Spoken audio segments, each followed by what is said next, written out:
pas facile de sortir du film, j'imagine. Enfin, moi j'en sors, parce que je suis resté. Euh,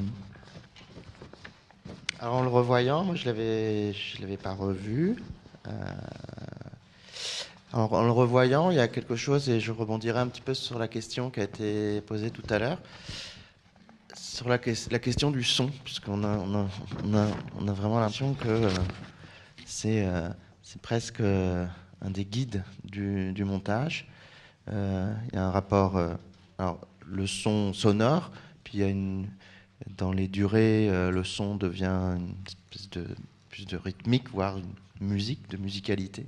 Enfin voilà, peut-être la question du son, et puis de ce que le son rend présent, évidemment, comme enfin, le paysage et le son. Il y a quelque chose de très fort dans le film. Oui, c'est vrai que, en plus, bon, déjà, comme je l'ai dit juste avant la projection, Chantal voulait aller filmer le silence. Donc déjà, ça, en fait, le silence, c'est, il y a toujours du son, mais le silence, c'est un espace justement de sonore, de vide, comme dont je parlais au début. C'est un endroit où on entend en fait le silence.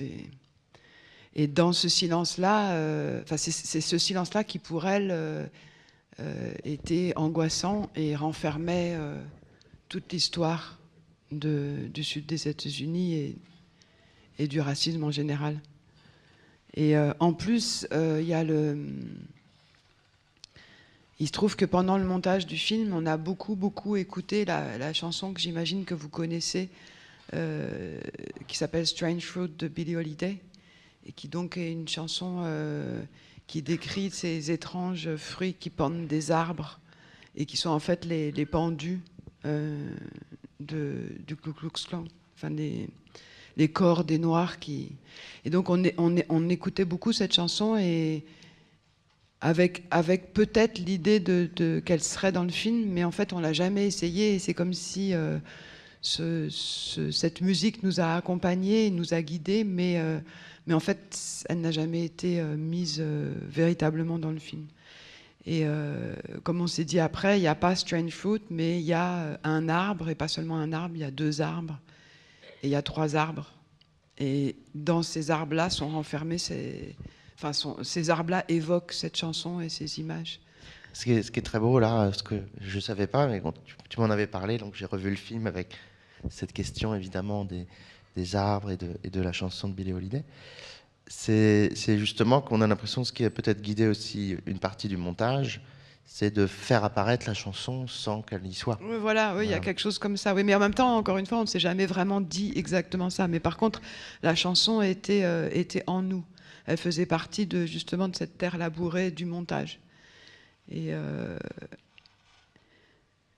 et oui, le son, il y a quelque chose dans les insectes. On sent, il y a le silence et il y a la chaleur. Et on ne sait pas pourquoi, mais il y a cette histoire qui est inscrite là-dedans, quoi. L'histoire de ces lynchages, de ces meurtres, de l'esclavage. Est-ce que... Parce que dans le son aussi, quand tu parles, il y a aussi le son de alors, de la putréfaction un peu du passé. Parce qu'il y a vraiment justement, on pourrait classer presque avec quel type d'idées vont s'associer à chaque son. Enfin, il y a des choses.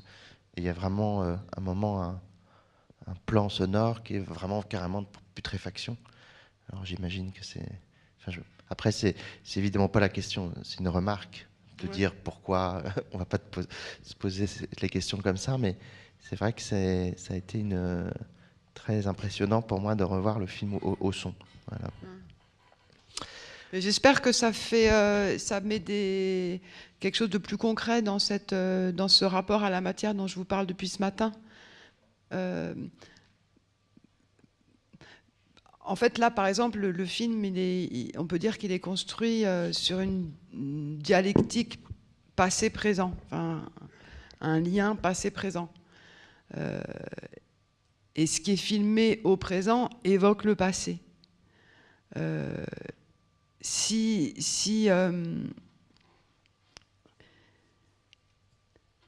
Comment expliquer ça, le lynchage de James Byrd, c'est un élément du film, c'est pas tout le film. Mais il se trouve que, et s'il a eu lieu, c'est à cause du passé. Et donc, le film va explorer les paysages et cette histoire en évoquant le passé.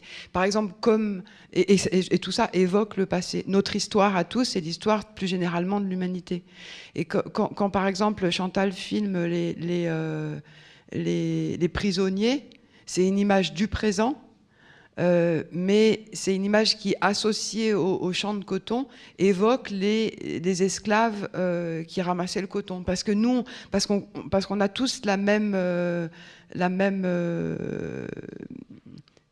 j'allais dire, on a tous la même histoire, on n'a pas tous la même histoire, mais on est tous irrigués par la même histoire, disons, et donc il y a des liens qu'on va faire.